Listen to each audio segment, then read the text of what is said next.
Roller coaster decapitation. What? 28 minutes of purely horrific information. Lock in. Dude, this is the stuff I love. Horrific information, by Roller the way. coaster decapitation. What Six the Flags fu- is an amusement park company that operates Oh, many yeah. theme and Six water Flags parks is around amazing. the U.S. Georgia is home to one of these locations and receives millions of visitors each year. What many of these visitors don't realize, however, is that one of the rides has led to two different people losing their lives in the most brutal way possible. The more notable of Oh, these incidents Lord. happened on the 28th of June, This is why I don't mess with 2008. roller The day coasters. started off completely normal, but that changed at 1:50 p.m. when park authorities discovered the remains of a young man under the Batman-themed ride. These remains belonged to Oh. 17-year-old Isaiah Ferguson. He was visiting the park with his family and a group from his local church. According to witnesses, Isaiah and another boy ignored the many danger signs under the coaster and entered the restricted zone by scaling Oh, the I two think I heard of this 6-foot-high before. fences surrounding it. It's Mhm. possible they thought they'd be safe as long as they were under the rails and not climbing on anything, which would have been the case for most normal coasters. Unfortunately for them, the Batman-themed ride featured an inverted design, Ooh. where the seats were suspended beneath the track rather than mounted on a car above it. Oh, so we got The ride was hit? also running at the time, and it Ooh. did not end well for Isaiah. I saw a man run from the building towards the fence. He jumped the fence and ran under the ride. He was hit by the ride or a person on the ride and fell forward. He didn't get up. You heard a big Ooh. pop and he just laid there. The ride was going at over 50 miles per hour. Ooh, roughly yeah, 80 you're dead. kilometers I mean- per hour, when the leg of one of the passengers made contact with Isaiah's head, decapitating him instantly. The rider somehow was fortunately unharmed. As it turned out, this was not the first incident involving the Batman ride. Oh my God. 6 years earlier, on May 26, 2002, Earlier. Oh a my God, why didn't they 58-year-old close it? park employee lost his life in the exact same way when he was struck by the leg of a 14-year-old girl. Ooh. Again, the rider was able to recover without any permanent injuries. A later investigation also cleared the park of any negligence. Inspectors found plenty of warnings and physical barriers in place to prevent anyone from simply wandering that into is the real. danger zone. That is real. As for why Isaiah chose to ignore those warnings and climb the fence, that I don't know why he would do that. Like, if it says restricted, usually that means for your own safety, especially when it comes to amusement park rides. They are always dangerous. And when they're fenced off, you're like, oh, yeah, let's go in there. Smart idea. remains unclear to this day. Police received some conflicting reports, with some claiming that he was trying to retrieve a hat he had lost on the ride earlier. I heard while that others too. said he was attempting to touch the coaster or grab a rider's foot as a dare. But none of these reports were ever confirmed. And Damn. since the park wasn't found guilty of any wrongdoing, the Batman ride was allowed to reopen just a few days after the incident, and it's still operational to this day. Okay, Though you know what, now fuck with it, a guys, lot I'll go more there. warning signs and barbed wire over the fences to prevent any more similar tragedies. Okay, you know what? W Six Flags, they're actually making it better. Because they're putting barbed wire. Murder of Oki Al-Qaid. Huh? On May 24, 2004, employees at an engineering consulting firm in Denver, Colorado noticed that the project manager, 53-year-old Oki Al-Qaid, was absent. This was completely out of character for Al, as he rarely ever took a day off. Even when he did, he made sure to inform his colleagues beforehand to avoid any issues. Oh, yeah. So people from the office tried calling him on the phone. But despite multiple attempts, Al didn't answer. Oh, Worried for his GG's. safety, people at the office contacted his emergency contact, which belonged to his sister. Unfortunately, the sister lived too far away to check on Al herself. Oh, no. So she dialed 911 hours and away? requested a welfare check instead, desperately hoping that her brother was okay. She knew something was wrong, since it wasn't like her brother to ghost everyone out of nowhere. But nothing could have prepared her for the gruesome fate no. Al had met in his own home just days earlier. When officers arrived at the house in Aurora, Colorado, they discovered that it was spotless, almost as if someone had recently given it a thorough cleaning. But there were no signs of Al himself. Wait, did Al, actually, clean his house? Pressure wash? I mean, you can pressure wash your house. I wouldn't. I would just let it be. I mean, there really is no point, but... Is until they went down to the basement and discovered one of the most horrific sights ever documented. Oh. The basement contained the bloody remains of Oki Al-Qaid with numerous nightmarish injuries. Later reports confirmed that he had over 20 stab wounds across his body. But this was only the very beginning. Oh, no. According to the investigation, Al had likely been brutally tortured by the killer leading up to his death. The details of the crime scene were so horrific that they were never fully released to the public. Damn. Whoever did this to Al spent hours upon hours inflicting pain before taking his life. This alone was enough to make it one of the most disturbing Oh cases in my Aurora's history. god, But the dude. deeper investigators looked Dude, into people are so disgusting, bro. Like, this is our dude. Chat. It's so crazy that there are actual beings like this. There are actual human fucking beings that are standing and breathing the same air that we do, that literally are like, oh, I want to kill that bitch. I want to choke him to death. And they actually mean it. They're not joking at all. They're like, I want to cut his throat open. I want to just watch him bleed out and die. Like, why? There's no point. Like, bro, and from what I've heard in this video so far, L seemed like an actual nice person. Like, not just a nice person, but a dedicated person. Amazing, like, the more bro. unsettling it became. Oh And my at the god. center of it all was a mysterious man named Robert Cooper. His name first came Fuck up that when bitch. talking to Al's I girlfriend, think he probably Linda, killed him. who was out of state at the time. She revealed that Al had told her about renting out his basement to a guy named Robert Cooper. Oh, She no. had actually seen the guy a few days earlier when Al was giving him a tour of the place. But as soon as Robert saw Linda, he left without even looking at her. He was likely trying to avoid leaving any witnesses. No. Fortunately, Linda was able to see enough of his face to help detectives put together a crude sketch. She also revealed that he had a cane and was That's a walking good with sketch, I limp. guess. A quick search of Al's home revealed a document in his kitchen dustbin with all of Robert's information on it. But Oh as my it turned God. out, all of this was completely fake. Another factor Ooh, that yeah. complicated the case was the sheer lack of a motive. Life in prison, no parole. Investigators initially assumed that it was a robbery gone wrong since Al's truck, phone, and wallet were missing. However, the truck was found just a couple of blocks from his home the very next day. And while the suspect did use Al's bank card, he only withdrew $1,000, far below the amount of money Al had in his account. Pictures from the ATM camera showed him wearing a ski mask and gloves to completely Bruh. That is the grainiest, shittiest quality I've ever seen. Who is gonna identify that? hide his identity.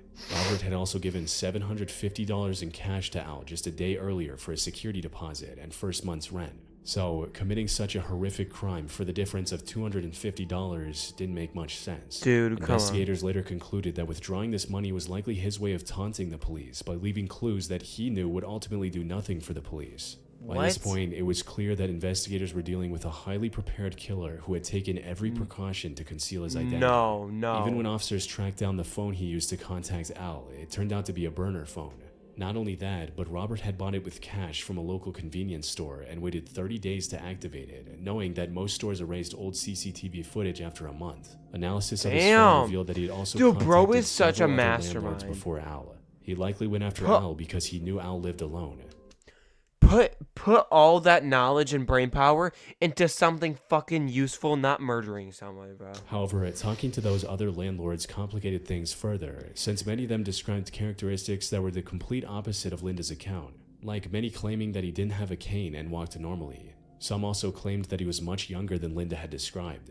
At the end of the day, investigators weren't able to find a single solid lead or motive pointing to Robert Cooper's Tell me the state so I can avoid the town. They even found a drop of blood on the basement stairs, but the DNA sample didn't match any existing records, leaving the question of why Al-Qaeda was targeted and killed in such a horrific way as an unsolved mystery to this day. Human meat killer. R.I.P. On December 15, 1996, a man in Baltimore, Maryland walked into the local police station with a grim confession. According to this man, one of his friends had asked him to help dispose of a woman's remains, and you know that goddamn answer.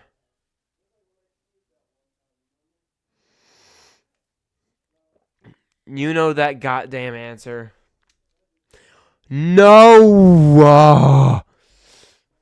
While this sounded a bit absurd at first, officers decided to accompany him to the location. And to their surprise, the man wasn't lying. Deep inside a wooden pallet factory, police discovered the remains of 23-year-old Kimberly Lynn Spicer, who had been missing since November of that year. There was still a possibility that the man who went to the police was trying to frame his friend for a crime he committed. However, any doubt officers had in him vanished as soon as he named his friend, 41-year-old Joe Matheny. Those who knew Joe personally described him as kind and compassionate. Oh my God.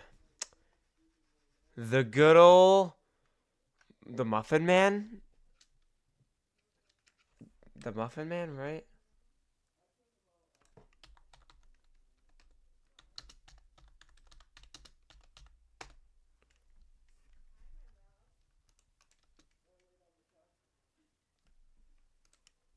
Oh. From during. Okay, Dury Lane. Oh. Never mind. That was not the Muffin Man. Okay, we're good. This is like the I don't. But to the police, he couldn't have been more different. You see, Joe was actually arrested back in August 1995 Ugh. for allegedly taking the lives of 2 homeless men. However, Ew. the case was thrown out in July 1996 due to insufficient evidence. More importantly, the police were already investigating Joe for an incident that had occurred just a week earlier on December 8. That night, a woman named Rita Kemper accused him of kidnapping and attempted murder, allegedly threatening her by saying, "I'm going to kill you and bury you in the woods with the other girls." So Metheny? the police had every reason Oh, to yeah, suspect that Joe Metheny. was responsible for Kimberly's death as well. They arrested him the same day and charged him with murder. But Joe's Yep. crimes would turn out to be far more horrific. While in custody, Joe confessed to taking the lives of more than 10 victims, including the 2 homeless men he was charged with earlier. He also showed Oh zero my God. remorse, stating that he killed because he, quote, enjoyed it. Yep. Further adding, "I got a rush out of it, got a high out of it, call it what you want. I had no real excuse why other than I like to do it." That said, when investigators went searching for the remains of these victims, most of them were missing from where Joe claimed they were. And while this was never confirmed in court, there was an extremely horrific explanation for those missing remains. Put simply, while behind bars, Joe confessed to processing What is this fucking image? his victims' remains and feeding them to ordinary people back when he was operating a grilled Yep. meat stand. He wrote, We "The know human this. body tastes very similar to pork. If you mix it together, no one can tell the difference. So, the next time you're riding down the road and you happen to see an open pit beef stand that you've never seen before, make sure you think about this story before you take a bite of that sandwich." He stood trial multiple times in 1997 and 1998 and was initially given the death penalty. But this Please. decision was later overturned and he was resentenced to 2 consecutive life sentences without the possibility of parole. Good. He remained in prison until his death on August 5th, Okay, now this looks like a nice man right here. But earlier, he looked like a fucking piece of shit. 2017. Heart attack caught on camera. Heart attack on Elaine wait, what? Bruno started on YouTube with random vlog. Okay, what the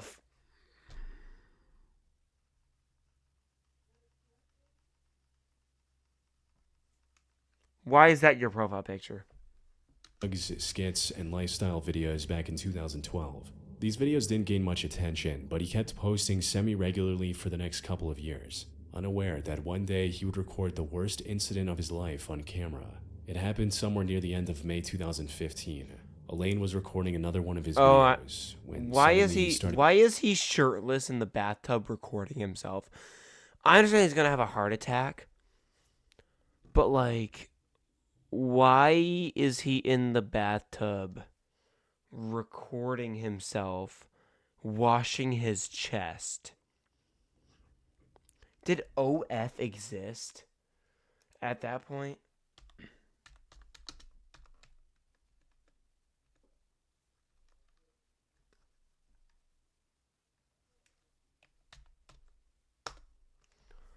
OnlyFans. When did OnlyFans release? November 2016. So this would be probably very long ago. Bro, why is he in the why is he in the bathtub? May 2015.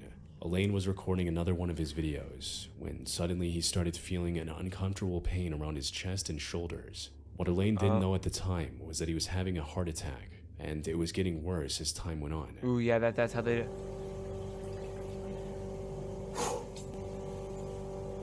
Oh no, dude, this is scary, bro. I hope he's not. I hope he's not naked. He just gets up, just flashes the camera. Oh nah. Bro, ask Siri to call 911. Wait, what? Wait, what? Wait, are you wait, when was this posted? Not this video, but what, because this is recent. But like, when was this? This had to have been like 2015. Did Siri come out in 2015? Huh. Call 911. If I start feeling chest pain, it gets worse and it travels down my left arm and it starts to feel like pressure and pressure and more pressure, I'd be like, okay, let's call the let's go ambulance.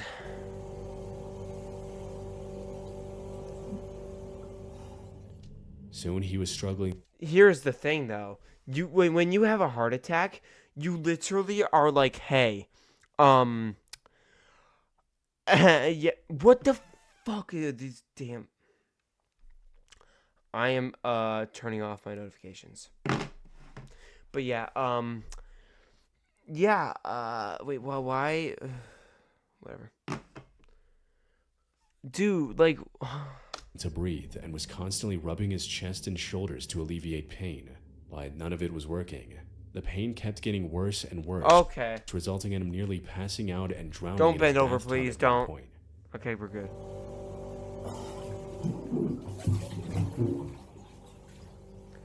Dude, it would be very obvious to say go to the hospital. Here's the issue about going to the hospital. Number one, it's expensive. Number two, it's very you don't know if you're having a heart attack. Usually you don't, so it's like, and bro is kind of ripped. So this would be one of the least expecting people to have a heart attack.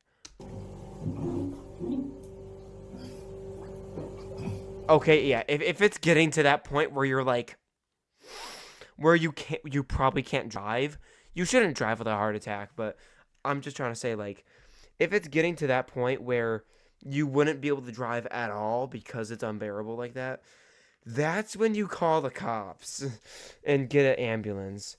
Because, like, I understand it's expensive, but, like, so is dying. Like, yeah, this is bad. For any new He viewers, eventually this summoned is, enough strength to get out of whoa, yeah, this the is tub, not, only to nearly pass out on the bathroom floor seconds later. What made this situation even worse was that he was completely alone in the house. Left alone, he would have more than likely passed away before anyone noticed. Damn. But in what was nothing short of a miracle, his roommate came home early that day and Damn. called 911. Dude, I would give him Elaine so was much rushed money. to the hospital. Dude, I would. Managed to survive and is still posting videos to this day. However, Okay. while Elaine was able to recover Much better after camera. experiencing a heart attack, nearly 20 million people lose this battle every year. For real. And therein lies the true horror of heart attacks. One minute you're living your life, maybe filming a video or laughing at a joke, and the next your heart stalls. You feel this heavy, crushing weight on your chest. Is it going to be a pressing your lungs, sponsorship? And there's absolutely nothing you can do to get it off. It's the result of your heart muscle literally suffocating because it's being starved of oxygen-rich blood. Yeah, which is this. So basically, these are super small. These are, because your heart is a muscle, so it also needs blood to survive.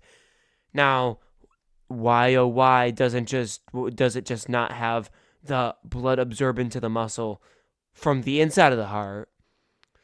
Don't know. But your heart needs blood itself. So these are these coronary arteries. They are super small,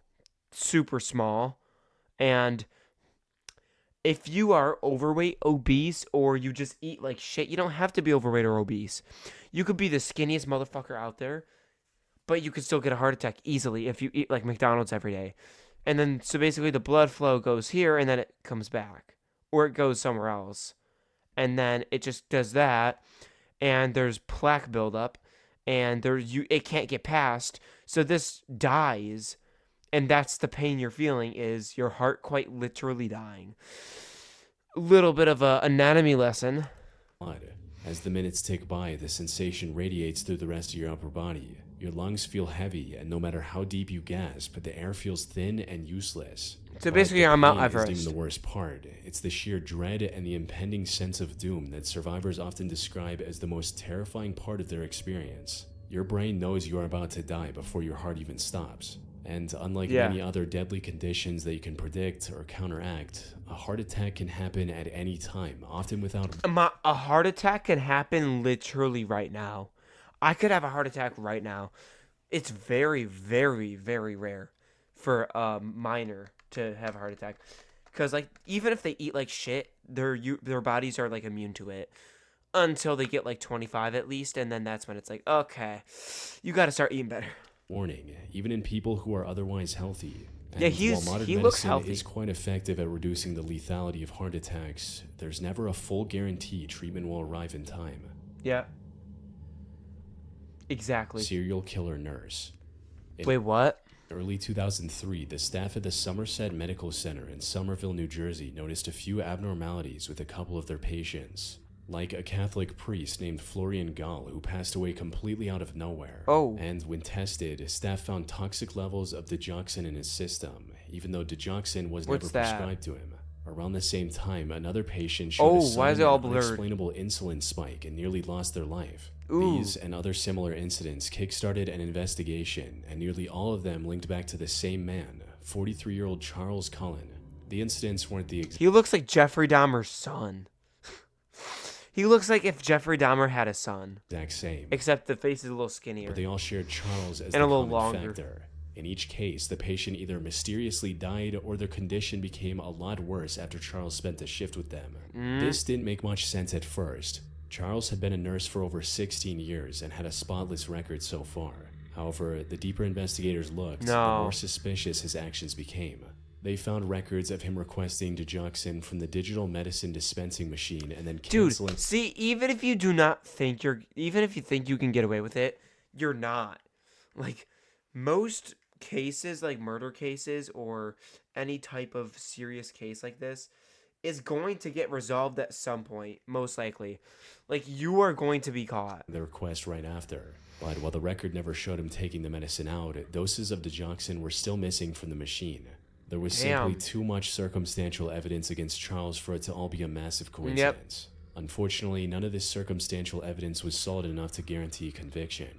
There was no CCTV footage or any other direct proof of his crimes. The only option now was to get him to confess. Luckily, investigators were able to convince one of his friends, another nurse named Amy Lochran, to wear a wire and coax a confession out of him. This worked better than investigators could have guessed. She invited him to lunch on December 12, 2003, and after some persuasion, got him to admit to intentionally killing his patients. This was enough for officers to arrest him on the spot and bring him in for questioning. He tried to stay quiet at first, but eventually admitted to taking the lives of 29 different patients during his time as a nurse. Though, according to some estimates, this number could be as high as 400. Charles would strategically choose night shifts with fewer prying eyes and opt to take care of victims who were less likely to survive. He would then either enter the code for some other medicine in the same drawer of digoxin, or cancel the request but then shake the machine open to steal the drug. He chose digoxin because it messed with the heart's rhythm in high doses, resulting in the victim dying of a natural-looking cause. Oh my god, bro is so fucking evil. Like, dude, these people are disgusting, bro. He also knew that autopsies rarely tested for digoxin, reducing his risk of getting caught even further. However, the most disturbing part of the case is that his crimes were uncovered multiple times over the years. When the hospitals he worked at found out what he was doing, they didn't want to ruin their own reputation by launching a criminal investigation, so they simply fired him instead. This allowed him to work at 10 different hospitals and claim the lives of countless victims. When asked why he did it, Charles claimed that he wanted to relieve people of their suffering, even though most of his victims were either in stable conditions or died painful deaths because of his actions. Thankfully, he was caught in 2003. Tell me he's on death row. He stood trial in March 2006 and was sentenced to 18 consecutive life sentences. God damn! Now that's what I like to see. Ensuring that he spends the rest of his life behind bars. Okay, like, why do they do that? Like...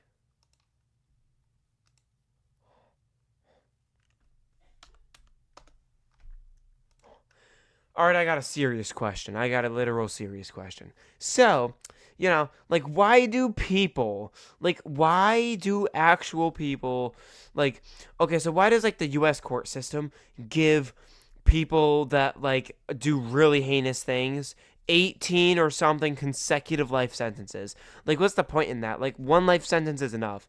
Although I love hearing 18 life sentences because that makes me ensure that, hey, like, it's good, you know, like, they're not getting out of there. But yeah, like, why? All right, let's see what AI says. In the U.S. court system, protection against appeals. Oh, if a defendant is sentenced to only one life term, that specific conviction is overturned. Oh, they could. Okay. Delaying or eliminated parole. In many states, a life sentence does not actually mean the person stays in prison until they die. 25 to life. Yeah, I heard that before a lot of times. 25 to life. Before the person is eligible for parole. Consecutive life sentences must be served at one after another. One life sentence requires 20 years before parole. Oh, damn. So, okay, so justice for every victim. Okay. Legal requirement. If a jury finds someone guilty on 18 counts of murder, the judge must issue a ruling for all 18. Oh, yeah. I love hearing that, though. 18 consecutive life sentences. He's never getting out of there.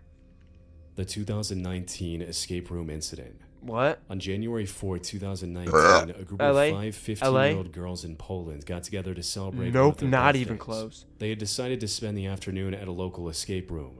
Escape rooms, for those who don't know, are an interactive group activity. The premise I wouldn't is mind to going get to one, locked in chat. a Y'all want me to small go to one? themed room, solve a series of puzzles, and Let me know find if y'all the want key me to to go to escape one. before the timer runs out. When done correctly, it's a largely harmless activity with virtually no risk of injury. However, not every escape room is set up with safety in mind, which was also the case for the escape room the girls chose for their celebration. It was No. hosted in an old residential building that was later converted into an escape room business without proper modifications. Mainly, the rooms lacked a proper fire exit. The only way out was through the front door, which No. was left locked until they solved the puzzle to escape. Even the window was boarded up for decoration, making it completely inaccessible. The entire building was also being heated with a gas heater powered by No, portable it's gonna be a cylinders, fire. with the door to No. the escape room located right next to the heater.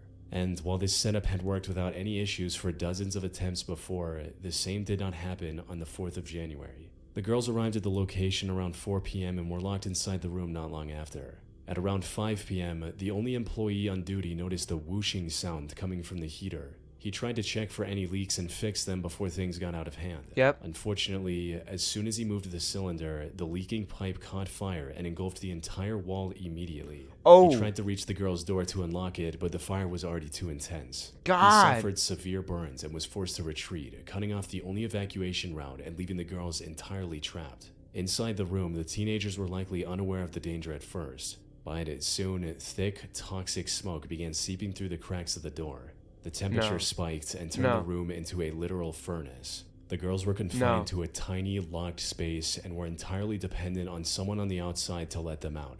Even if they had a way out, the thick smoke made it impossible to breathe, let alone open their eyes and find their way out. All they could do now was wait to be rescued, while the chance of them experiencing my an Fitbit. unimaginable I was too death locked in. increased with every second. One of the girls managed to call her father during the chaos, but the only words that came out of her mouth were "Dad, fire," before the line cut off. By the time firefighters extinguished the blaze and forced their way into the room, it was already too late.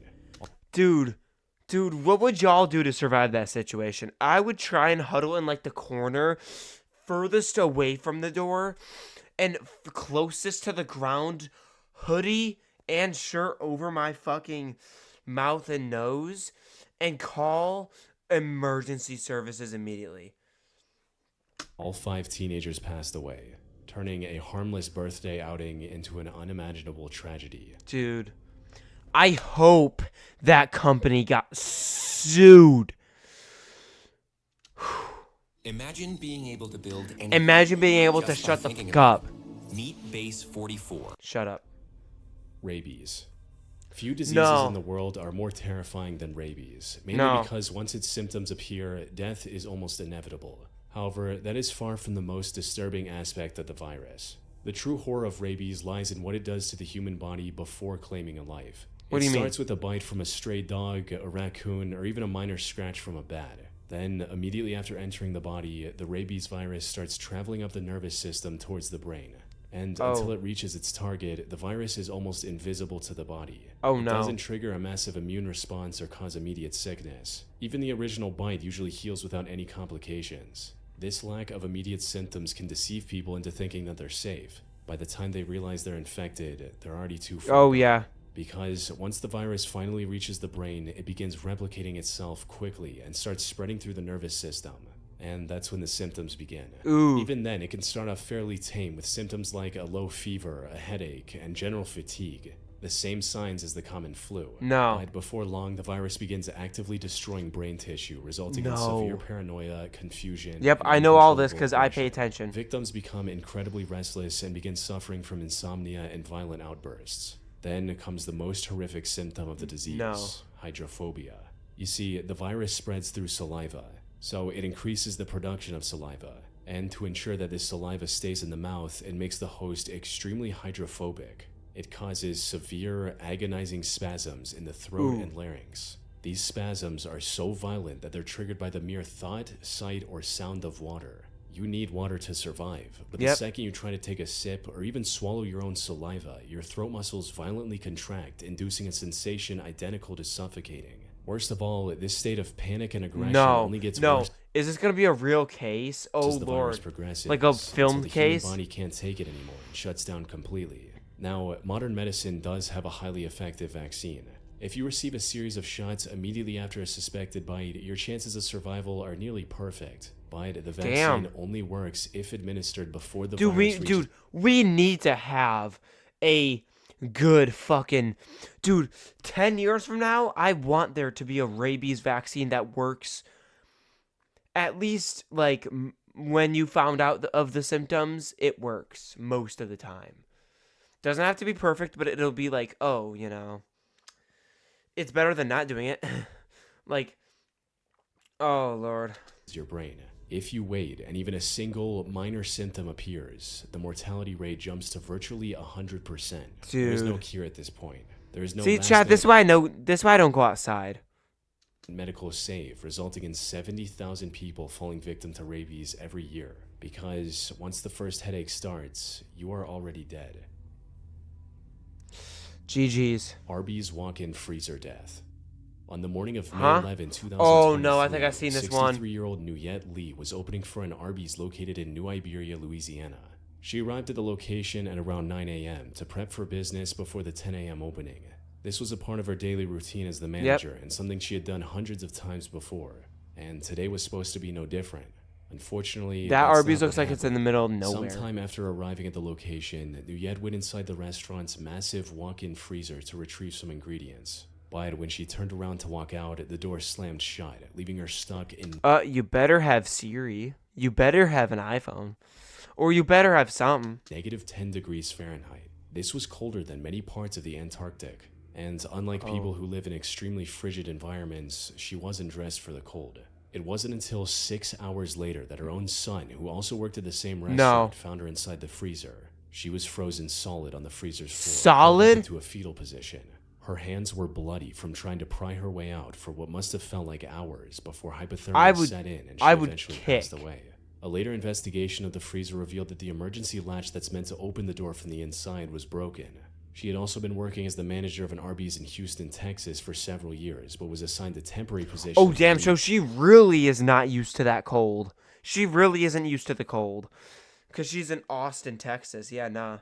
Louisiana location in February. So there's a good chance she didn't even know about the malfunctioning latch. These industrial walk-in freezers also have extremely thick walls, so no one could hear her cries for help either, leaving her to die alone in the dark, cold room. Dude, that's so Sadly, bad. Nuyet's case is only one of 60 similar cases that happen every year, where people get stuck inside a walk-in freezer, and by the time someone notices, it's already too late. Damn, From the bro. moment they become trapped until their final breath, Bro, there has people experience what can only be described as pure torture. It starts with their body quickly losing heat due to the extreme cold temperature. The frigid air makes it painful to breathe, and even the thin liquid layer on the eyes starts to freeze. This is followed by hypothermia, during which the body constricts blood vessels, raises the heart rate, and begins to shiver uncontrollably to generate heat. The lack of blood flow to the extremities can and also yep, lead to there we go. frostbite on fingers and We got toes, some as the goddamn... cells in those Yeah, that's what regions happens begin when you to get die out. frostbite, Near the chat. final stages of hypothermia, the brain starts to malfunction, causing hallucinations, delirium, no. and extreme dizziness.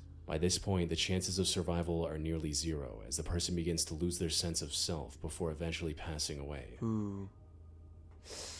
Yep, The GG's. Gollum Cave Incident. On the morning of I think I August heard of this one 17, too. 2005, I'm on the five internet too students much. from Brigham Young University decided to explore a relatively unknown cave on the nearby Y Mountain in Utah. The small cave was called Golem's Cave, but it Actually, also had a wait, second wait, name, no, as those maybe who knew not. about it called it the Cave of Death. Confident in their knowledge of the cave's interior and their ability to navigate it, the Okay. 5 students decided to visit it anyway. Blake Donner, Ariel Singer, Scott McDonald, and Jennifer Galbraith arrived at the cave's entrance at around 4:30 a.m. and made preparations to go in. The 5th friend, Joseph Ferguson, decided at the last second not to join them and stayed outside. Oh, damn. The Okay, others started to smart, make smart. their way in, one after the other, and just a few minutes later vanished completely into the cave. An important thing to note about Golem's Cave is that it was only 100 feet, or about 30 meters in length. So the trip to its end and back should have taken 20 to 30 minutes at most. Damn, so that's like a two-way. That's like 10 minutes to get to the end of it. That's really not much. Okay, I could see. But why the fuck would you go into a cave called the Cave of Death? Explain your thinking process. But over an hour had passed, and none of the 4 had returned. Worried about their it's safety, fine. Joseph dialed 911 and told them about the situation. Is this actually what 911 operators are like? Like this setup right here? And it wasn't long before police y'all and rescue know? officers were there, thinking up the best way to reach the 4 who were inside. Because the primary section of the Golem Cave ended with a small water-filled hole, which then led to an air pocket further inside the cave. The tunnel leading to the air pocket was too narrow. Okay. Golem's Cave. Utah County, Utah. Wow, creative name. This is such a low resolution image. Section A. Okay. I don't know. Where's the entrance? Cave in? Entrance? Evidence? I don't know. I think this is what they're trying to look at right here. They turn around. It looks like the forcing windpipe. Dude, this is like the respiratory system. You got the windpipe or the trachea or whatever. And you got this that goes into the lungs. anyone in sight to reach the very end before returning. Something the rescuers couldn't do with their equipment, like oxygen tanks. Oh no. So instead of going in and possibly getting stuck, they decided to use an air pump to fill the cave with fresh air while also removing water. This not only supplied those stuck inside with fresh air, but also made the rescue mission much easier. Oh yeah. What none of the rescuers knew was that it was already too late. Unfortunately, by the time rescuers reached the entrance to the underwater section, all 4 students were already dead. The question now was how. After removing the remains from the cave, rescuers returned to the air pocket at the very end. Is this actually like images? Are these literal images right here? Is this one real? To test the air quality. As they had feared, oxygen levels were critically low inside the air pocket. They weren't bad enough to prevent the 4 from breathing completely, but it was a big enough difference to impair their reasoning. This also made it difficult to hold their breath while trying to return, causing all 4 to become trapped in the short underwater section and drown before help could arrive. Long story short, if you're going to go into a cave, don't go cave diving. Just go caving. Now, I hate caving in general. Just don't. Asiana Airlines Flight 214 disaster. Huh? On the 6th of July 2013, Asiana Airlines Flight 214 was set to arrive at the San Francisco International Airport at around 11:30 a.m. The Boeing 777 plane had taken off from the Incheon International Airport near Seoul, South Korea about 10 hours earlier. And other than a 30-minute delay due to weather, the flight had gone exactly as planned. Okay. But this would change as they were about to Oh, land. wow. As the plane approached the runway, it was 2,000 feet lower than it should have been. Ooh. By the time the pilots realized their mistake, the plane was already too close to the ground. They tried to course correct at the last second, but that only made things worse. The plane crashed into the sea wall, losing its tail and left engine in the process. Ooh. The main body of the plane slid across the runway at extreme speeds before Ooh. catching fire due to the jet fuel that was now spilling everywhere. Fortunately, with the crash happening near the airport, rescue workers were able to reach the scene in seconds. Oh, thank Of God. the 307 people on board, 187 were injured by the impact or the fire, and 3 lost their lives. However, among everyone on that plane, no one suffered a fate more tragic than 16-year-old Ye Mengyan. Ye wasn't wearing her seatbelt when the crash happened, resulting in her getting ejected onto the runway. Why wasn't she wearing her seatbelt? But I mean, who listened to that fasten seatbelt sign? For real, like who does? She was severely injured, but according to the autopsy reports, she was still alive. She had survived such a violent event against all odds. There was a Wait, was this actual footage? reports she was still alive. How is that She had foam? survived. Oh my God. I would fucking freak out if I just In the blink of an eye, a little bit of swerve, blink of an eye, just boom, and then fire everywhere. And then I just see all the oxygen masks pop down, and then I see this. Oh my GG's. Such a violent event like, against all odds. there's just no There way. was a strong chance of her pulling through and recovering if she had received immediate medical attention.